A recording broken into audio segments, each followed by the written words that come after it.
Pues continuamos hoy para terminar nuestra serie Incógnito, nuestra serie acerca del libro de Ruth. ¿Cuántos han estado viniendo a esta serie? Levanta tu mano. Buenaza, ¿no? Gracias a Dios por su escritura, gracias a Dios por su palabra. La verdad es que me bendice muchísimo a mí lo que hemos hecho y creo que lo que Dios nos está hablando, nos ha hablado con esta serie. Y como ustedes saben, hemos tomado un domingo por capítulo. De manera que este es el cuarto domingo y llevamos hoy empezaremos el cuarto capítulo y llevamos 3 capítulos, ¿sale? Y creo que es importante que medio repasemos un poquito como los highlights, las cosas importantes de cada capítulo para poder hoy leer el capítulo 4 completo y entender bien el contexto, y que además si tú vienes y no habías estado en las reuniones anteriores, pues entiendas de qué estamos hablando. Este es un libro, el libro de Ruth, está en el Antiguo Testamento y este es un libro que sucede en el tiempo de los jueces, ¿sí? Si tú lees también el libro de los jueces, ya hicimos una serie el año pasado, creo, de jueces, y fue una buena serie. No duró 4 domingos, duró como 400, pero fue muy buen tiempo, la verdad, y creo que pudimos entender más de lo que Dios tenía para el pueblo de Israel en ese momento y cómo estaban pasando las circunstancias. Ahí hagan de cuenta que Ruth es como un spin-off, ¿no? O sea, está sucediendo el tiempo de los jueces y se hace zoom en una familia en ese momento y te platican la historia de esta familia, ¿sale? Entonces en el capítulo 1 tenemos a esta familia, la familia de Noemí y Elimelech y sus hijos Malón y Kelión, ¿no? Hermosos nombres, por cierto. Malón está como de soy el Malón López, ¿no? Está bueno ese Malón. Ellos emigraron emigraron a Moab desde Israel cuando hubo una hambruna en Israel. Ellos eran israelitas y se fueron a Moab siendo una tribu que no era muy bendecida por Dios. Desde generaciones anteriores el Señor les había prohibido a los israelitas juntarse con los moabitas, pero bueno, ellos, así como tu primo más cercano que se fue al norte en busca de una mejor vida, así ellos se fueron a Moab en busca de una mejor vida, ¿sale? Desde Israel. Entonces esta es la familia de Noemí, Elimelech y sus 2 hijos. Estando ahí pasaron unos 10 años y sus 2 hijos se casaron con 2 mujeres moabitas, ¿sí? Una de ellos Orfa y otra de ellas la protagonista de esta historia, que es Ruth. Entonces ellos están ahí, duran unos 10 años, se ponen a chambear, hacen su vida ahí, y ahí en Moab muere Elimelech, muere el papá y se queda viuda Noemí. ¿Sí? Y también no solo eso, que mueren sus 2 hijos también. Entonces terminamos estando en Moab. Esta familia termina estando en Moab y estando Noemí con sus 2 nueras, estando ahí solas, desprotegidas en Moab. Entonces ella les dice, esto todo es durante el capítulo 1, ella les dice, oigan, ¿saben qué? Agarren sus triques, sus chivas y váyanse a casa de sus papás o regrésense a su casa, déjenme a mí, yo me voy a ir a buscar a Israel, voy a regresar a Israel. Iba a ir a Belén en búsqueda, había escuchado que el Señor estaba prosperando la nación y dice, yo me voy a regresar para allá, pues a buscar una mejor vida, ¿no? Yo ya me quedé aquí sin nada, regrésense. Y entonces Orfa le dice, sí, Dios te bendiga, suegra, le da un besito y nos vemos, ¿no? Pero Ruth le dice, no, hombre, yo me voy a quedar contigo. Y Ruth muestra fidelidad en el capítulo 1 y se queda con Noemí y juntas se trasladan a Belén, ¿sale? Entonces el capítulo 2 comienza viendo que ellas ya llegaron allá a Belén. Bueno, en el capítulo 1 llegan a Belén, ¿sí? Y la ciudad las empieza a ver y las mujeres empiezan a ver, oigan, ¿no es esta Noemí que se había ido? Ay, ¿qué creen que le pasó con su esposo? Y ella dice, no me digan Noemí, ¿sí? Díganme Mara, porque estoy amargada por lo mal que me ha pasado, el maltrato del Todopoderoso, dice. Entonces están viendo las mujeres entrando a Noemí triste. Ellas regresan a Belén en una situación de desesperanza, de incertidumbre, Noemí y Ruth, y están llegando a Belén. Y ahí se acaba el capítulo 1, que llegan y que no las perciben como que andan muy contentas, sino que andan tristes. Pues claro, había muerto toda la familia, se habían cambiado de casa sin nada, no tenían mucho en el horizonte. ¿Te has preguntado, o más bien te ha pasado algo así, o pregúntate cómo te sentirías si estuvieras en una situación así? Te estás cambiando de casa, ya tu familia, la mitad está muerta, otra de las nueras te abandonó y solo te queda Ruth, una nuera. En tu familia de 6 solamente quedaron 2. Y estás en una nueva ciudad y demás, ¿no? Por eso Noemí les decían, llámenme Mara o Amarga, porque la verdad no la estoy pasando nada bien, ¿no? Cuando te levantas y ahorita no me hables ando de malas, ¿sí? Pero multiplicado como por 100, así llegó Noemí de regreso a Belén. Entonces en el capítulo 2, ya estando ellas en Belén establecidas, pues había que comer, ¿no? Había que chambear. Entonces dice la escritura que había un hombre rico que tenía una empresa de comercialización de alimentos, de semillas. Entonces Ruth le dice a Noemí, oye, dame chance de irme a chambear, suegra. Ruth le dice a Noemí, ¿no? Dame chance de irme a chambear. A ver quién se apiada de mí, ¿no? Y cuando Ruth sale a chambear, pues claramente, según lo que hemos leído en el capítulo 2, ella llega a los campos ¿de quién? De este hombre rico que se llama Booz. Él es el que tenía esta empresa, a recoger espigas de cebada y de trigo, y Booz llega a chambear ese día y la ve y le pregunta a sus chalanes, oigan, ¿y qué rollo con esta mujer? ¿Quién es ella? Ruth, que estaba ahí chambeando. Y el chalán le dice, no, jefe, pues ella es Ruth, la moabita que regresó con Noemí, tu prima, por cierto, o tu pariente, ¿no? Llegó y nos pidió chance de recoger, y desde la mañana ha estado chambeando, no ha ni descansado. Entonces Booz se le arrima, ya estando ahí en la chamba, ¿no? Imagínate que tú llegas a tu chamba, ya a tu negocio, y de repente hay una chica nueva que está chambeando, y tú, ¿quién es esta? Y ya le dicen eso. Entonces Booz se le arriba y le dice, ¿qué rollo, princesa? ¿No? No se crean. La escritura dice que le dice, oye, hija mía, no te vayas a ir a chambear a otro lado, quédate aquí, que esta es tu casa, agarra lo que necesites, ahí como de agarra lo que quieras del refri. Le dice, toma agua de la que sacan del pozo los trabajadores, y toma agua y quédate aquí, ¿no? Entonces ahí en el versículo 10, cuando Booz le dice eso, me encanta porque Ruth voltea y le dice, ¿por qué he hallado gracia ante tus ojos para que te hayas fijado en mí siendo yo extranjera? O sea, a Ruth le quedaba muy bien que venía de una situación poco favorable, que ella era moabita. De acuerdo a la tradición, no podían los israelitas juntarse con los moabitas. Ella estaba de cierta manera excluida, aunque ya estaba en la familia, pero como también no había tenido hijos y era viuda, su situación era un poco favorable para ella. Es decir, estaba ahí un poco viviendo el escudriño social, y con esa vergüenza y con esa pena de su inseguridad personal llegaba y le dice, oye, pero pues ¿qué he hecho yo para que te fijes en mí? ¿No? Entonces Booz, súper lindo, le dice, ya me contaron todo lo que hiciste por tu suegra y lo que has sufrido a causa de la muerte de tu esposo, y cómo dejaste tu tierra y demás, y te viniste a un lugar que no conoces. Entonces básicamente le empezó a echar flores, ¿no? Como que ahí se siente como que ya nos gustamos, ¿no? Echándole flores en su corazón, por su corazón fiel y amoroso hacia con Noemí. Allá a la hora del lunch, ese día, el primer día que se conocen en la chamba, Booz le sirve comidita y le sirve de comer a Ruth un panecito rico que moja en el vinagrito y todo el rollo, ¿no? Ahí lo pueden leer en el capítulo 2. Obviamente les estoy dando un resumen rapidísimo, pero por favor entren a la plataforma donde consuman podcast o YouTube o lo que sea. Ahí están las enseñanzas para que puedas escuchar esta enseñanza completa.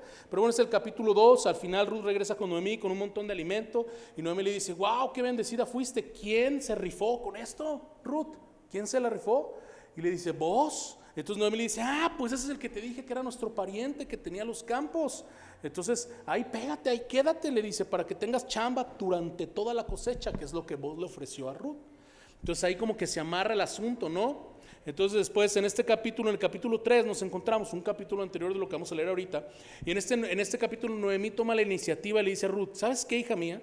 En pro de nuestro bienestar, ¿no? O sea, pensando a largo plazo, déjame, te digo, este hombre que es nuestro pariente, ¿a qué se refería con el tema del pariente? Aquí se hace por primera vez en el capítulo 3 la mención a la famosa ley que hemos estado hablando durante toda esta serie, que es la ley del levirato, ¿sí?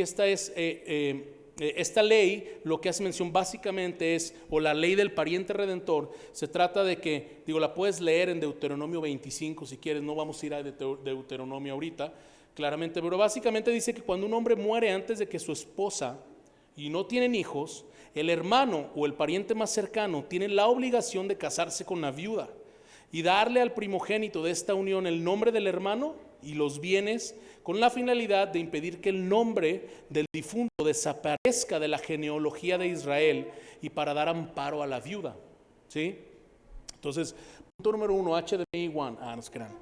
Entonces, esto es lo que es la ley del levirato, es la ley del pariente más cercano. Entonces lo que Ruth estaba tratando de decirles, Él es uno que puede redimirnos, Él es uno que puede casarse contigo, donde probablemente puedas tener hijos, puede gestionar nuestras tierras, vas a tener herencia, la genealogía no se va a perder y vamos a seguir vamos a seguir vivas, vamos a seguir dentro de la jugada. Entonces le dice ahí, lánzate en la noche bien perfumadita, no sé si ya leyeron capítulo 3, pero le dice, lánzate en la noche bien perfumadita, déjalo que coma ya que esté cansadito después de chambear, después de chambear y que haya cenado y echadose un vinito o algo, pues ahí te acuestas a sus pies y en la noche le destapas los pies para que le dé frío, ¿no? Y entonces eso es lo que sucede, y Ruth va a los pies de Booz y hace todo lo como Noemí le dijo. Claro que Noemí le dice, él te va a decir qué va a pasar después, ¿no? O sea, está raro, ¿no? Yo no le decía a nadie en mi familia, mujer, ve y haz eso, y ahí él que te diga qué pasa, y a todo dile que sí, ¿no? Pero bueno, Noemí le dice eso a Ruth, y entonces Ruth se pone ahí a los pies, destapa los pies de Booz después de todo el día de chamba y demás. Imagínate, estás dormidito y te empieza a dar frío en los pies, y como que te destapas a buscar la cobija y ves una chava ahí y dices, ah, caray, ¿no? Imagínate el susto que le sacó a mi compa el Booz, ¿no? Y otra vez el Booz le dice, qué rollo, princesa. No se crean. Le dice, el Booz lo ve, se estaba ahí echando su coyotito, se despierta, le destapan los pies y le dice, ora, ¿y tú quién eres? ¿No? Y Ruth le dice, soy Ruth, tu sierva. Y básicamente le propone el asunto del pariente, de la ley del pariente cercano. Y le dice, ¿sabes qué? Tú eres mi pariente más cercano, creo que tú nos puedes redimir. Entonces Booz le responde, bendita seas del Señor, hija mía. Eso me encanta, bendita seas, hija mía. De cierta manera esto te está diciendo que Booz era bastante mayor que Ruth, ¿sí? O sea, en otras palabras, se iba a convertir en su sugar, por así decirlo. Entonces, y no la trata con falta de respeto. Le dice, bendita seas, que no te fuiste con un hombre joven o que buscaste otra cosa, sino que estás haciendo las cosas de la manera correcta dentro de la ley de Dios que Dios le dio a su pueblo. Entonces le dice, toda la gente, toda la ciudad, esto está en capítulo 3, y toda la gente sabe que tú eres una mujer virtuosa, entonces venga, I'm in, ¿no? Estoy dentro, venga. Nada más que ahí se pone bueno, y de hecho bajé este sonido porque le dice, toda la gente sabe que tú eres una mujer virtuosa, pero ahí empieza a ver con un tema de suspenso. Le dice, pero hay un tema, Ruth, hay otro pariente más cercano que yo. Y en ese momento escuchó eso. Y entonces le dice, hay otro pariente más cercano que yo. Y Ruth se queda así como, todo lo que hice y vine, brother, y te dejé que te durmieras, te destapo las patas a medianoche y me dices eso. Pero Booz, súper bien, como debe de ser, Booz le dice, ¿sabes qué? Pero no hay tema, yo lo voy a resolver. Quédate a dormir aquí, tempranito te me regresas. Al amanecer la mandó de regreso con Noemí con 6 porciones de cebada para que no llegara con las manos vacías con la suegra. Y entonces Ruth llega con Noemí, Ruth le contó todo el chisme a su suegra y también le dio la cebada. Entonces Noemí bien contenta, ¿no? Pues este cuate le dijo, pues que hay una bronca, pero que él se va a hacer cargo y además ve, nos está mandando provisión. Es un partidazo. Entonces Noemí le dice a Ruth, no te preocupes, él lo va a resolver. Espérate y vamos viendo qué sucede, ¿no? Eso es el siguiente día en la mañana. Y es ahí donde nos deja el capítulo 3, como con un cliffhanger, ¿no? En la serie es como cuando, ¿no te ha pasado que estás viendo una serie y de repente se acaba el episodio y dices, ¡ay, se quedó buenísimo! ¿No? ¿Qué sigue? ¿No? Antes digo, en algunas plataformas de streaming están haciendo eso ahorita, pero la mayoría de plataformas hoy en día, tú te avientas una serie uno tras otro, y en una tarde de un domingo ya te la echaste completa, ¿no? Claro, pausas tu lectura de la Biblia, me supongo, para hacer eso, ¿verdad? Pero te lo avientas, ¿no? Cuando yo estaba chavo y estabas viendo los supercampeones y demás, se quedaba el mono así, en que iba a rematar y estaba la portería y te tenías que aguantar hasta la otra semana para ver si anotaba o no anotaba gol, ¿no? O si habían matado a Goku o no lo habían matado, y así te quedas, como ¿qué pasó? O sea, se fue Booz, la dejó, dijo que lo iba a resolver, habrá encontrado al pariente redentor, al primero o no, y ahí estamos en el capítulo 3, es lo que Pepe nos enseñó la semana pasada. Entonces, si les parece bien, oramos y leemos el capítulo 4, ¿sale? Señor, gracias por tu palabra, gracias porque es tu viva voz, Dios. Hoy nos sometemos, Padre, a lo que tú nos quieres hablar el día de hoy. Queremos aprender más de ti, Señor, y queremos que esta historia impacte nuestras vidas de una manera verdaderamente trascendental, Señor, que entendamos quién es nuestro Redentor, cómo tú obras en silencio, en incógnito, y así como hiciste con Ruth, hagas con nosotros, Señor, en el nombre de Jesús, amén. Muy bien, entonces vamos a leer Ruth capítulo 4, por favor, ¿sale?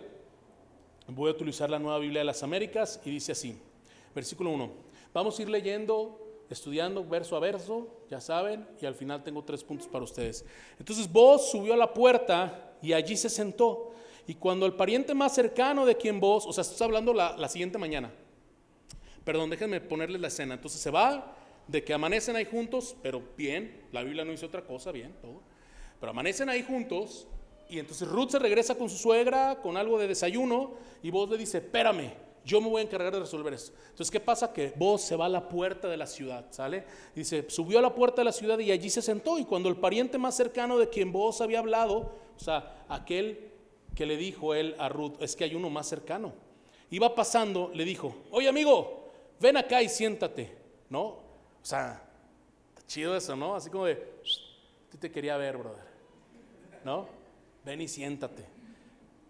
Y él vino y se sentó. Y Booz tomó 10 hombres de los ancianos de la ciudad y les dijo, siéntense aquí, y ellos se sentaron, ¿sale? Rápido, subió a la puerta. En las ciudades, en el Israel antiguo estaban amuralladas, ¿sí? Y la puerta no solamente era una puertita que pasabas y salías, la puerta era un lugar específico donde algunos historiadores dicen que había comerciantes, donde sucedían las cosas importantes, los viajeros llegaban ahí. Si tú querías saber qué estaba sucediendo afuera de tu ciudad, los viajeros llegaban ahí en la mañana y platicaban lo de sus travesías cuando venían llegando, y ellos les decían, mira, vi tal cosa y pasó esto y bla bla bla. Y era el tiempo de los jueces, imagínense las aventuras que había en Israel, ¿no? Entonces ahí estaba, era como era para encontrar, era para enterarte de las noticias, era como el periódico en tiempo real ahí, ¿no? También había los tribunales, ¿no? los acuerdos comerciales, las situaciones legales se resolvían en la puerta. Entonces era un lugar formal para ir a tratar este tema que Booz quería tratar.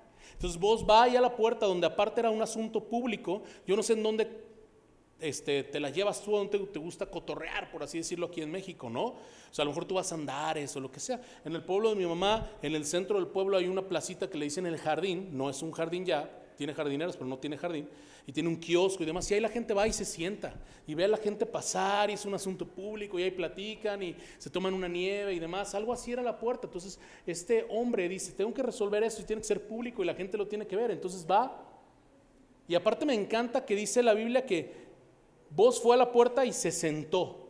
O sea, básicamente dijo, yo, aquí este cuate va a pasar. O sea, de que viene, viene. Aquí viene y compra su jugo en la mañana de naranja y lee el periódico aquí me voy a sentar hasta que lo vea, ¿no? O sea, no dice como que Booz, o sea, fue paciente, fue donde él estaba, se sentó y esperó a que llegara y dijo, hey, ven, siéntate.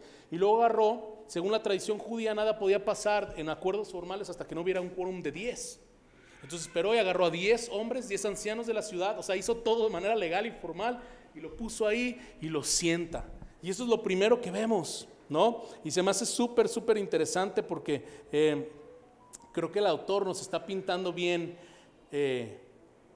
o nos está tratando, en otras palabras, decir que Booz era un hombre hecho y derecho, pues, un hombre formal, integral, que estaba buscando hacer las cosas bien. Él le promete a Ruth en el capítulo 3, no te preocupes, yo voy a hacer todo lo posible por redimirte, pero tengo que hacer las cosas de la manera correcta porque hay uno antes. Y la manera en la que lo hace tiene mucho sustancia ahí.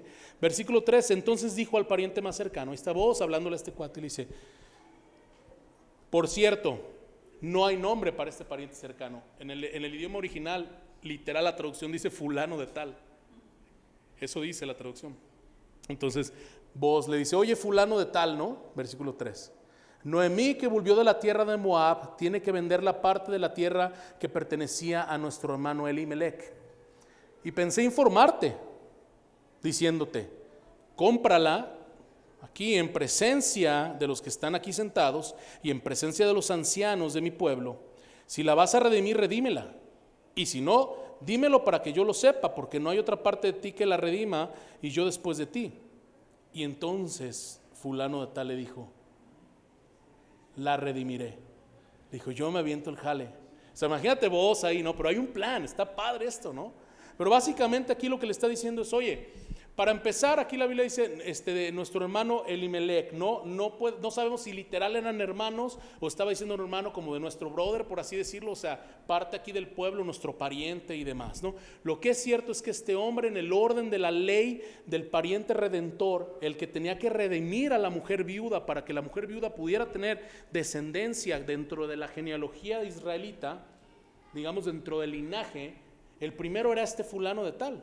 Entonces Booz va y le dice, oye, ahí están las tierras. Ahora, ¿por qué este asunto es importante? Ayer platicaba con mi hermano, y este es un asunto que si tú vas a Deuteronomio 25, en donde tú estás viendo cómo se dio la ley del levirato, la ley del pariente redentor, en ningún momento realmente dice, en ningún momento ahí es de manera explícita La ley era para gestionar las tierras y los terrenos. Pero como iban junto con pegado, se sobreentiende y los comentaristas dicen porque terminó siendo algo que se gestionaba también al redimir a la mujer. Esta ley era para redimir a la mujer y para la herencia y que la familia siguiera siendo parte del linaje. Esto no era nada más para manejar y administrar los bienes que tuviera la familia, pero se sobreentendía que eso iba a suceder. Pero entonces, ¿por qué Booz comienza con este tema? ¿Por qué Booz, para negociar con este cuate, primero le tira la de las tierras? También otra cosa que se sobreentiende es que los dos tenían la lana para hacerlo. Entonces este cuate llega y se siente y le dice, oye, pues ahí está Noemí, nuestra pariente, ¿te acuerdas, no? La del Elimelec. No, sí. Pues ya ves que Elimelec, ok, sí. Oye, pues ahí tiene unos terrenos, ¿cómo ves? Tiene un terrenito, ¿no te interesa? Entonces el cuate dice, pues venga, pues sí se arma, ¿no? Y como que Booz estaba preparando una buena jugada. A ver, a mí me encanta negociar, ¿sale? En mi trabajo constantemente tengo que negociar. Claro, acuerdos comerciales, pero también tiempos de entrega y otro tipo de cosas. Me encanta eso, me encanta el juego mental, que me desafíen y yo desafiar y que ambos ganemos, pero que haya una negociación. Me encanta, me encanta. Y entonces Booz presenta esta situación, le dice, ahí está, cómprala aquí enfrente de todos. O sea, pero no te vayas a rajar, aquí enfrente de todos, compra esta propiedad, ¿no? Si la vas a redimir, dímelo.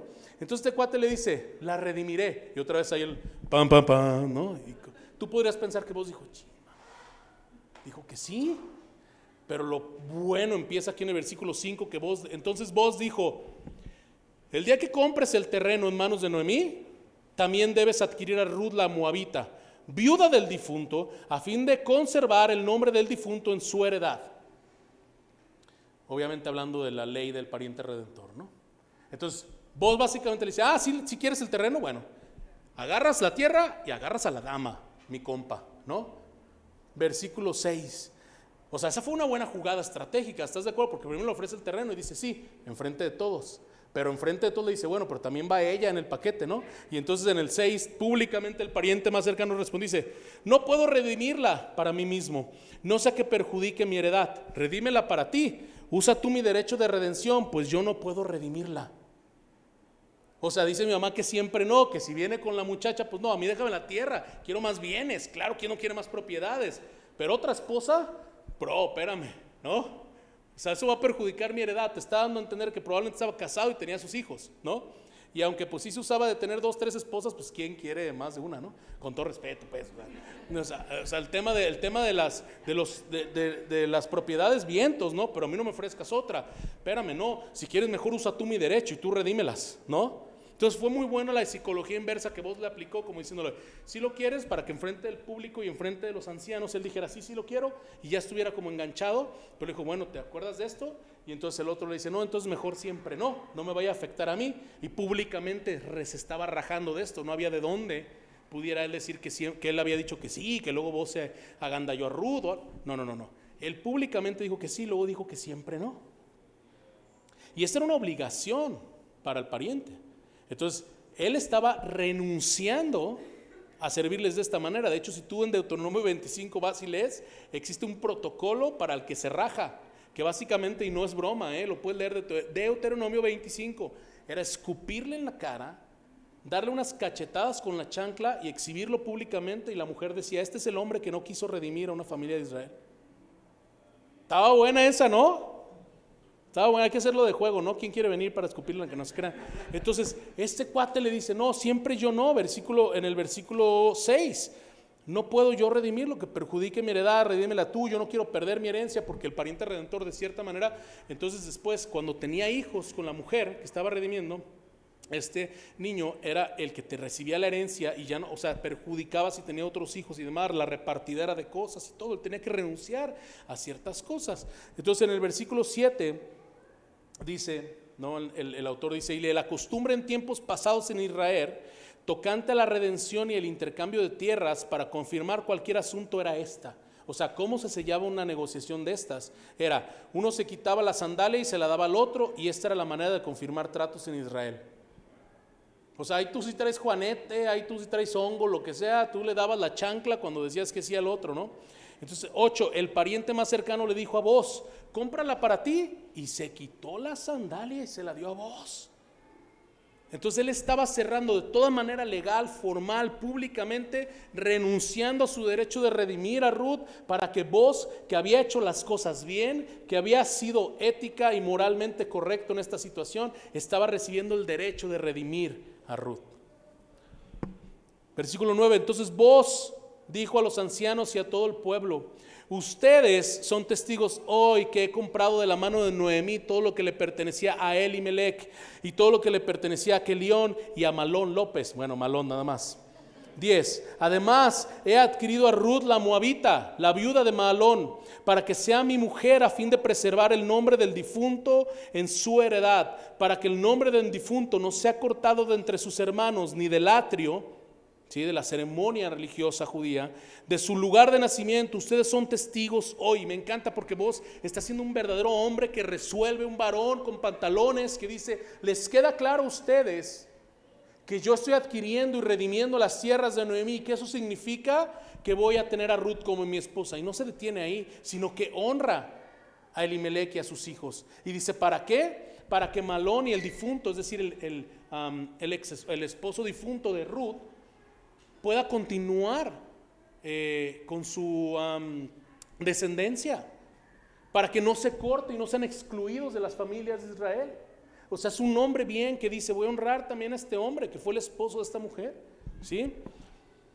Versículo 11, y todo el pueblo que estaba en el atrio y los ancianos dijeron: somos testigos, como diciendo, yo imagino como que de cierta manera, como a lo mejor no era un fiestón todavía porque venía la boda o lo que sea, y a lo mejor una transacción que constantemente hacían ahí, pero yo me imagino que empieza a verse ya bonita esta final de esta historia, y los ancianos y el pueblo estaban como aplaudiendo y dijeron: somos testigos de que hiciste las cosas bien, vos, qué padre lo que vas a hacer, que vas a redimir a esta mujer. Y dijeron: somos testigos. Versículo 11, haga el Señor a la mujer que entra en tu casa, es decir, que el Señor haga con Ruth como Raquel y a Lea, ¿sí?, las cuales edificaron la casa de Israel, y que tú adquieras riqueza. Dame un segundo, me estoy yendo acá bien lejos ya.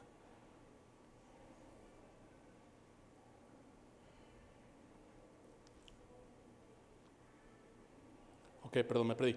Entonces, que haga el Señor a la mujer que entra en tu casa como a Raquel y a Lea, las esposas de Jacob, las cuales edificaron la casa de Israel, y que tú adquieras riquezas en Éfrata y seas célebre en Belén. Básicamente diciéndole que Dios le dé fertilidad, así como Dios le dio fertilidad a las esposas de Jacob. De ahí vienen las 12 tribus de Israel, ¿sí?, de los 12 hijos que tuvo Jacob entre estas mujeres.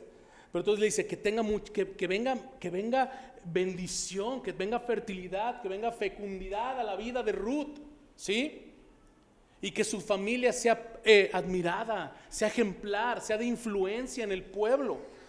Sí, versículo 12, además, le dicen los ancianos ahí felicitando a Boaz: además sea tu casa como la casa de Farés, al que Tamar dio a luz en Judá por medio de la descendencia que el Señor te dará de este joven. Es decir, también le dicen: y además, que de hecho la historia de Farés tiene que ver con la ley del pariente redentor más o menos, pero le dice: y también que tú tengas una descendencia próspera, que la gente pueda ver y pueda decir: wow, esto ha sido bueno para ustedes. Le desean un montón de bendición, básicamente también riqueza, que le vaya bien en su negocio, que adquiera riquezas y demás. El pueblo estaba contento con la situación que estaba sucediendo. Aquí tienes un hombre de Dios que está ejerciendo una ley que Dios le dio para redimir a esta mujer. Lo hizo bien y lo estaban felicitando en el pueblo y le estaban dando su bendición. ¿Sale? Ahora vamos al desenlace y final de esta historia, que es hermoso. ¿Sale? Básicamente Boaz y Ruth se casan y tienen un bebé. Versículo 13. Boaz tomó a Ruth y ella fue su mujer y se llegó a ella. Entonces se casan, ella fue su mujer y se llegó a ella. No les voy a decir qué significa, pero ya sabrán qué significa. Entonces, y el Señor hizo que concibiera, y ella dio a luz un hijo. Entonces, ¿qué pasa?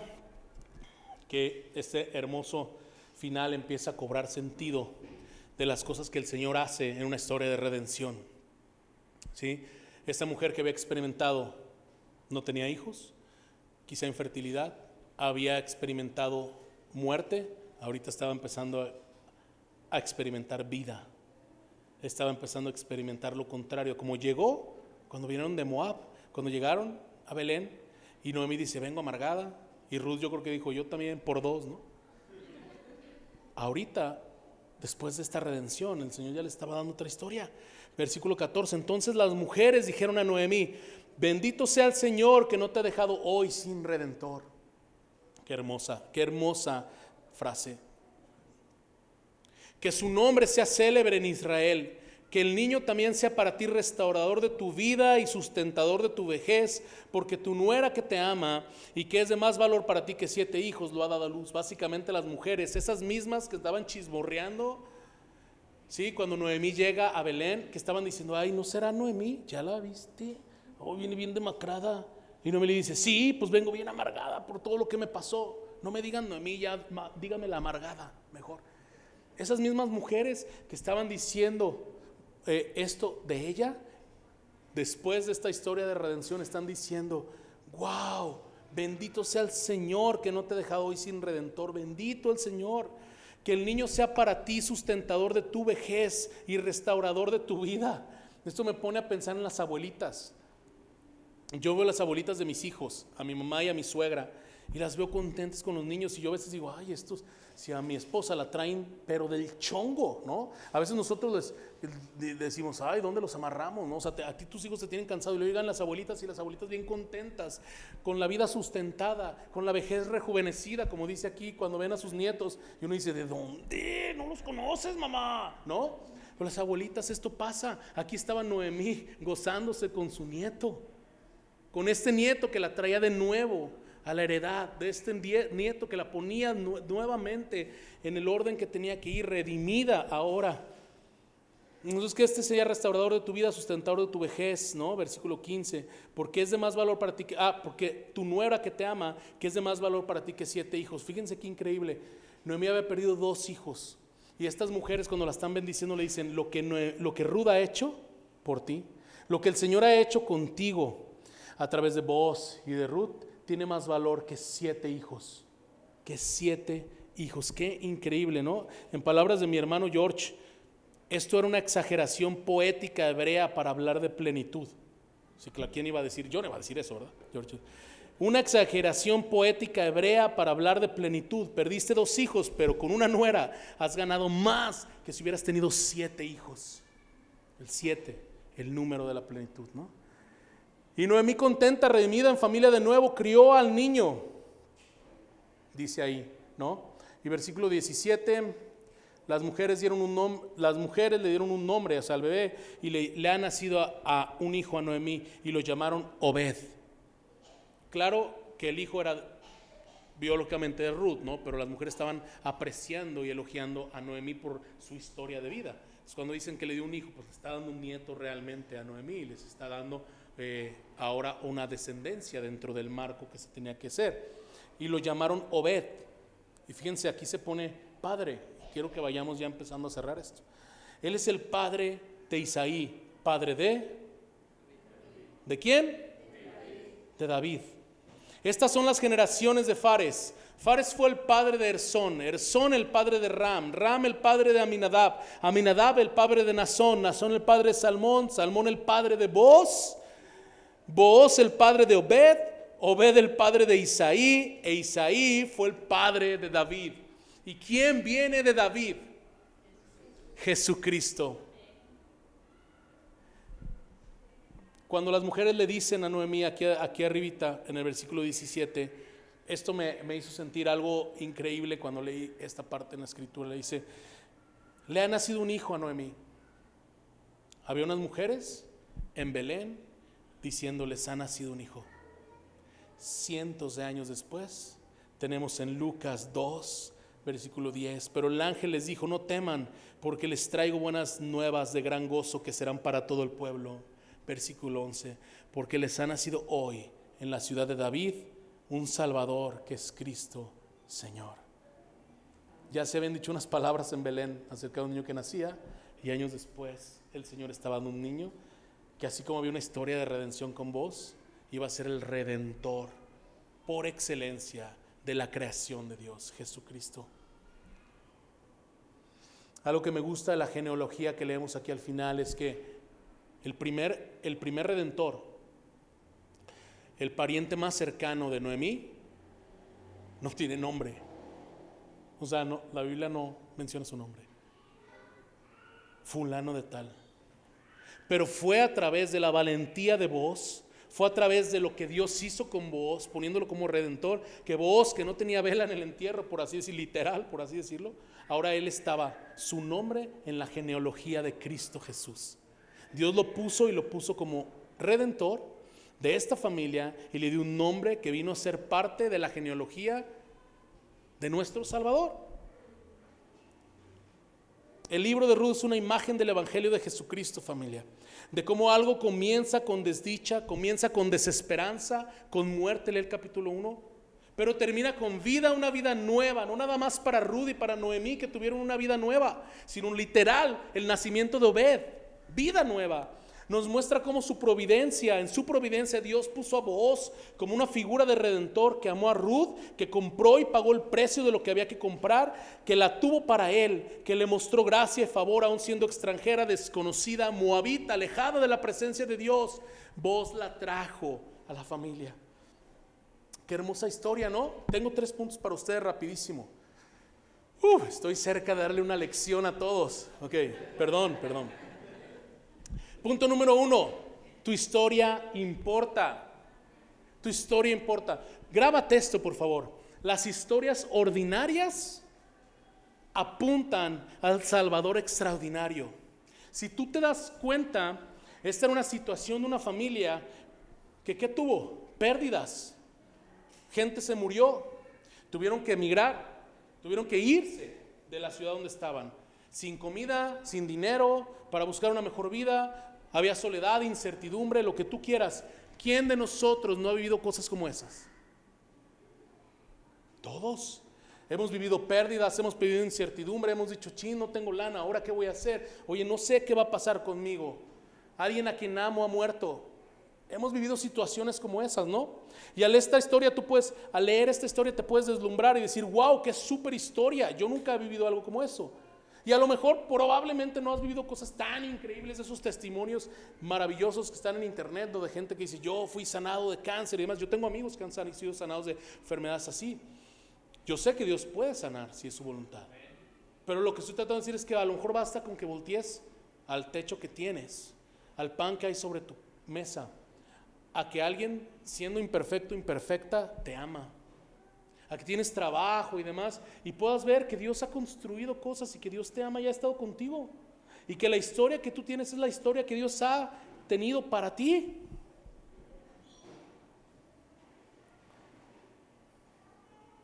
Mírate a ti, mírate en el espejo, tu diseño, la creación de Dios. Romanos 1 dice que nadie tiene excusa, dice Pablo a los romanos, que nadie tiene excusa para decir que Dios no existe. Si volteas y ves la creación de una manera tan perfecta, cómo funciona.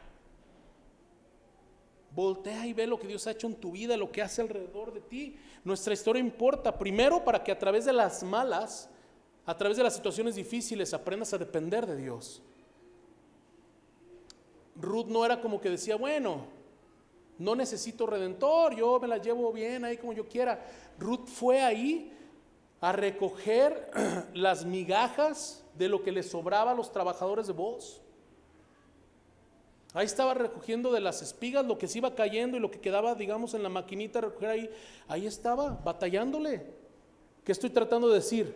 Las situaciones adversas realmente nos ponen en una posición en la que necesitamos un Salvador. Entonces, a través de las malas, cada vez más vas a darte cuenta de tu insuficiencia y de la suficiencia que necesitas de parte de Dios. Es a través de las situaciones difíciles que aprendemos a decir, no me queda otra, necesito confiar en el Señor. Y eso no significa que las cosas van a mejorar de un día para otro, significa que tu corazón va a ser entrenado para depender y confiar en Él. Y eso es importante, por eso tu historia importa. Ruth pudo ver esa mano de Dios y ese favor en su vida. No le dice a Booz, ¿por qué he hallado gracia ante tus ojos yo siendo extranjera? Señor, yo siendo pecador, yo siendo egoísta, yo siendo de esta y otra manera, he hallado gracia delante de ti. Nuestra historia importa porque los demás podrán ver a Dios a través de tu respuesta hacia Él, porque a través de las buenas y las malas decimos como Job, el Señor da y el Señor quita, pero bendito sea el nombre del Señor sobre todo. Cuando otros ven tu fe, cuando otros conocen tu historia con Dios y otros comienzan a interesarse en el Dios de Ruth, que es el tuyo y el mío, no escondas tu historia importa. Porque es a través de lo que has vivido bueno y malo que si le das el crédito al Señor, otros van a poder voltear a ver a Dios. Ahí estaban los ancianos diciendo bendito sea el Señor, las mujeres diciendo bendito sea el Señor que les ha dado un bebé. La gente alrededor de esta familia ordinaria estaba viendo y siendo apuntada a un Salvador extraordinario, a la obra de Dios, tal que decían bendito sea el Señor. No decían wow, vos, bendito tú, increíble, maravilloso tú, vos. No decían bendito sea el Señor. Noemí que te dio un redentor. ¿No? ¿Sí están conmigo? Ahora, ¿te has puesto a pensar cuántas veces, y solamente para poner un poquito de atención, cuántas veces has culpado a Dios por lo malo que te pasa en vez de darle el crédito por lo bueno? Somos muy prontos para esto, para decir, ay Dios, yo no entiendo lo que estás haciendo, yo ya no sé qué onda, ya no sé para dónde, y tú si me amaras las cosas fueran diferentes. Y cuando platicas de tus aventuras, las cosas buenas, ¿le das crédito a Dios? Porque para lo malo sí lo culpamos, pero para las cosas buenas que nos suceden decimos gloria a Dios, gracias a Dios, bendito sea el nombre del Señor. Hay que ponernos a pensar en eso. Nuestras vidas han sido entretejidas en incógnito por Dios para que te des cuenta otra vez de la insuficiencia y necesidad que tenemos de un Salvador. Y sí, nuestra historia importa, pero aquí les voy a decir el twist de este punto, y es un golpe de realidad. Nuestra historia importa, sí, pero ¿qué crees? Tu historia nunca se trata de ti. Tu historia importa, pero no se trata de ti. Esto nunca se trató de Ruth, sino de lo que vendría a través de la historia de Ruth. Cuando vimos nuestras circunstancias difíciles, nos ensimismamos y creemos que es nuestra burbuja y lo que estamos viviendo es lo más difícil del mundo y una pesadilla, pero perdemos de vista precisamente el nombre de esta serie, que Dios está trabajando en incógnito para un propósito mayor, porque Ruth pudo haberse dicho, híjole, ¿qué está pasando? Se muere mi suegro, se muere mi cuñado, se muere mi esposo, nos dejan sin nada, estamos, ya la gente, el trato para las viudas era bien diferente y estamos ahí, somos lo menor de la sociedad, las más lastimadas, las más marginadas. ¿Qué va a pasar? ¿A dónde nos vamos? Yo no me voy a ir con mi suegra. Y empiezas a ensimismarte y decir, mi mundo se está acabando. Pero a través de la historia de Ruth vemos que Jesús nació. No se trataba de Ruth, se trataba de lo que tenía que suceder, conocer a Boaz, casarse con él, que él la redimiera y todo, para ver una figura de redención, pero para tener a Cristo. Tu historia importa, pero no se trata de ti, se trata de lo que Dios está haciendo para su gloria y su propósito. ¿Qué hubiera pasado que no se hubieran conocido? Que el pariente uno hubiera dicho, va, yo sí me aviento con todo y terreno y con todo y la dama. Ponte a pensar en esas cosas. ¿Qué hubiera pasado si tú no hubieras vivido tal cosa que te dolió tanto? ¿Quién serías ahorita? ¿Te hubieras acercado a Cristo? ¿Sí están conmigo? Hoy tenemos a Jesús, porque para que Jesús naciera tuvo que nacer Obed. La historia de Ruth no es la historia de Ruth, sino la historia de Dios que había de otorgarnos un Salvador. Y esto me lleva al siguiente punto. Punto número 2, tú también necesitas un Redentor. Necesitamos todos un Redentor. Podemos escuchar la verdad de que nuestra historia importa, pero ¿cuál es la razón de nuestra historia, de las subidas, bajadas? Nuestra historia ordinaria importa porque últimamente esto va a apuntar a un Salvador. Podemos ver la fidelidad de Dios en nuestra vida como Noemí vio la fidelidad de Ruth. Podemos ver la provisión de Dios como Ruth la vio recogiendo espigas y Boaz le proveyó. Podemos ver la bendición de Dios de la vida, en la vida de un bebé que fue Obed. Pero aún echándole ganas, en retrospectiva, aunque le demos todo el crédito a Dios de todas nuestras vidas, nosotros no podemos salvarnos a nosotros mismos. Necesitamos un Redentor. Podemos ver un montón de principios en la historia de Ruth aplicables a nuestras vidas, pero ¿qué crees? Necesitamos rendir nuestras vidas al Salvador. Romanos 5 habla de cómo éramos incapaces de salvarnos, enemigos de Dios, y en el tiempo exacto Cristo murió por nosotros. Por nuestras fuerzas, aunque vengas cada domingo a la iglesia, aunque leas toda tu Biblia, aunque ores todos los días, aunque escuches todas las alabanzas cuando vas al trabajo, No te vas a poder salvar a ti misma, a ti mismo. Ruth no podía redimirse a ella misma, no podía tener hijos sola, lo había perdido todo, desde su identidad hasta sus bienes materiales. Pero el Señor fue bueno y no la dejó sin redentor. Recordemos algo, la gente comúnmente cree que creer el Evangelio es nada más repetir una oración, pero no lo es. Tú y yo necesitamos el Evangelio todos los días. Necesitamos decir como Juan el Bautista: yo tengo que menguar para que Él sobresalga, morir a nosotros mismos, dejar que Jesús sea más visible en nosotros. Somos pecadores y hay una vida eterna, y para la gloria de Dios, Cristo fue a la cruz para que tú y yo podamos tener eso. Redención, un Salvador. ¿Y qué pasa? Que muchas veces queremos los beneficios del cristianismo pero sin Cristo. Queremos los beneficios del cristianismo pero sin Cristo. Queremos cristianismo sin Cristo. Venir a cantar, se siente bien padre cantar. No es cierto.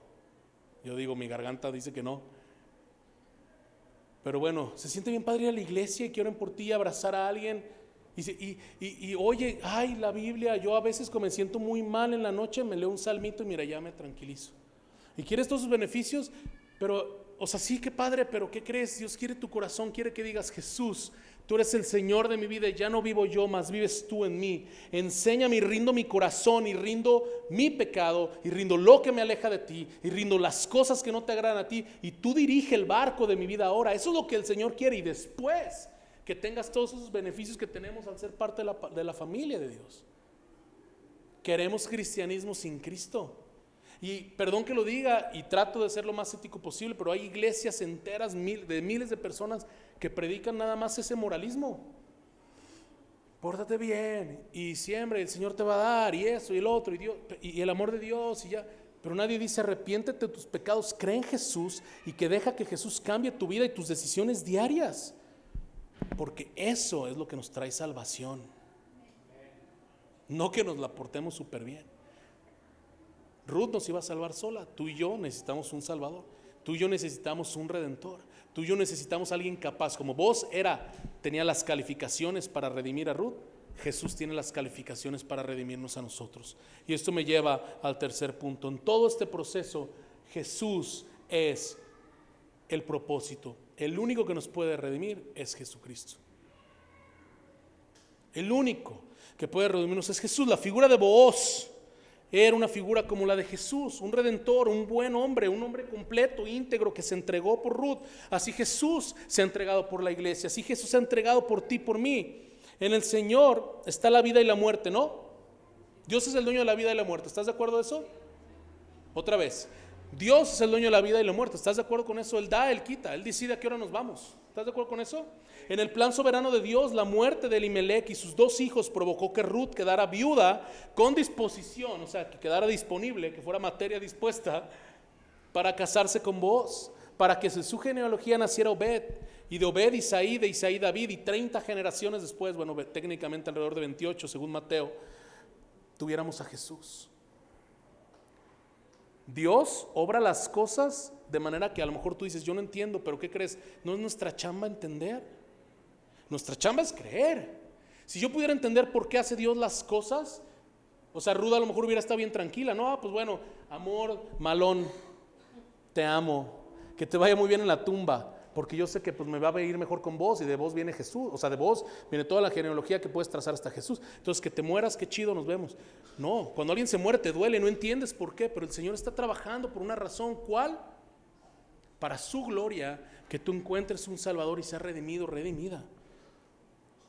Ellos no sabían, pero de esa situación de toda viene la genealogía de Cristo. Toda la marca personal del Padre, de nuestro Padre Dios, está en la historia de Ruth. Todo lo que tenemos, además de la genealogía que hablamos, mira toda la sabiduría que podemos entender de esta situación, ¿no? O sea, al final de cuentas, si se dan cuenta, Obed era el abuelo de David, ¿no? O sea, estos cuates eran sus bisabuelos, Booz y Ruth. O sea, y luego tienes todos los salmos, todo lo que David vivió, toda la sabiduría que tú y yo tenemos en la escritura de ellos, ¿sí? Y de Salomón, y lo que tenemos en los Proverbios, y Eclesiastés, y todas las cosas que, o sea, bajita la mano nos fue bien. que Elimelech y Malón y su hermano se hayan muerto. O sea, nos fue bien, ¿no? O sea, el único propósito en toda esta situación es Jesucristo. Y eso sucede en nuestras vidas. Buscamos espiritualidad de mil maneras, pero solamente Jesús salva. Puede haber un montón de cosas. Oye, pero si sabías que mira, si te vas al Medio Oriente y haces tal ceremonia, vas a sentir mucha paz en tu corazón. La gente busca espiritualidad por todos lados, pero ¿qué crees? Solamente Jesús es Dios, solamente Jesús salva, es el único que nos puede redimir. Es quien nos da identidad, esperanza, propósito. Y a veces nos da miedo, ¿no? Seguir a Jesús y morir a mí mismo, que mi vida cambie. Ay, no, qué miedo. Hemos construido un discurso social y personal. Esta es mi marca personal. Yo soy Ches y así me ven y así soy yo. ¿Cómo voy a dejar que Jesús me cambie? Claro que no. Y esto que hemos construido se tiene que romper porque el Señor quiere nuestro corazón. Necesitamos dejar que Jesús sea el Señor, darle el señorío de nuestra vida y no a nosotros mismos, sino que Él sea. Yo quiero invitarte a que le entregues tu vida a Jesús, que nazcas de nuevo, que dejes tu pasado atrás. Así como así como Ruth, nosotros éramos extranjeros de la presencia de Dios. Y si tú no has puesto a Jesús como el Señor de tu vida, eres extranjero de la presencia de Dios y necesitas un Salvador. Ruth tuvo a vos, tú y yo tenemos a Cristo. Dile que sí, confía en Él, arrepiéntete de tus pecados, de todo aquello que te aleja y te ha alejado de Dios, y pídele que ahora Él sea quien sea tu pariente redentor. Señor, dame una nueva vida, me someto a ti. Jesús, tú eres mi redentor, a través de ti tengo acceso al Padre. Eso es lo que tenemos que ver de esta historia. La historia de redención, de Dios trabajando en silencio, incógnito. ¿Para qué? Para que a través de toda esta situación se perpetuara lo que fuera la genealogía que últimamente nos diera Cristo. Dios le dio un redentor temporal a Ruth, te lo voy a leer eso, para que tú y yo tuviéramos un redentor eterno, que es Cristo. Gloria a Dios, ¿no? Déjenme terminar con esto. En la historia de Ruth encontramos la historia de una familia ordinaria con problemas y dificultades que todos hemos vivido, pero que Dios usó para mostrarnos la redención extraordinaria que estaba preparando en incógnito, en silencio. Podemos leer del carácter misericordioso y compasivo de Dios al darles gracia y favor a Noemí y a Ruth en una nueva ciudad y cambiar la historia completamente, de muerte a vida, de tristeza a gozo, de incertidumbre a propósito. Podemos ver también a Boaz, un redentor que se entrega y toma con amor la iniciativa de adquirir, de hacerse cargo, de redimir y de dar una nueva vida a Ruth. Hoy tú y yo, así como Ruth, necesitamos un redentor, porque por naturaleza estamos alejados de Dios y necesitamos ser redimidos, volver a conectarnos con nuestro Padre para lo que fuimos creados, hijos de Dios. Hoy tú y yo tenemos un mejor voz. Tenemos a Jesús quien nos redime, nos da una nueva vida, ha pagado el precio por comprarnos para Él y nos presenta delante del Padre como los hijos amados. No perdamos la perspectiva de la obra incógnita de Dios en nuestras vidas. Él quiere redimirte y quiere tu corazón. Y así como con Ruth, que recibió a Boaz, un redentor terrenal que cambió su vida, tú y yo hoy, por medio de Obed, ese bebé, recibiremos a nuestro redentor eterno, Jesús. Dios trabajando en silencio, siempre para su gloria, siempre para apuntarnos a Cristo y siempre para que tú y yo apuntemos nuestra mirada a la cruz y nos encontremos con la verdadera gracia redentora del Señor. Gloria a Dios por esta serie, gracias a Dios por esta historia. Oramos y le damos gracias a Dios por su palabra.